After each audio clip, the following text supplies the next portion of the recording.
يا أيها الذين آمنوا إذا تداينتم بدين إلى أجل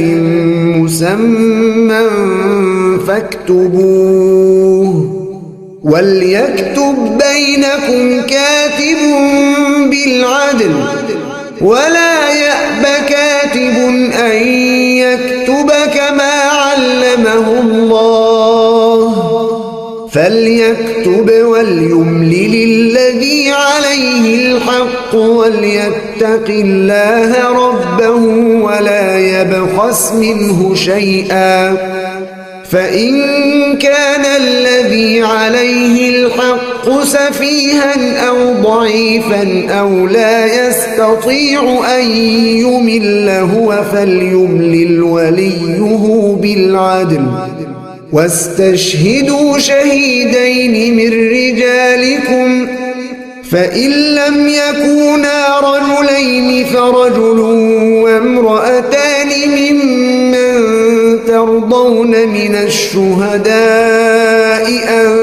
تضل إحداهما فتذكر إحداهما الأخرى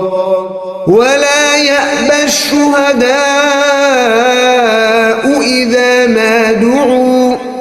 ولا تسأموا أن تكتبوه صغيرا أو كبيرا إلى أجله ذلكم أقسط عند الله وأقوم للشهادة وأدنى ألا ترتابوا إلا أن تكون تجارة حاضرة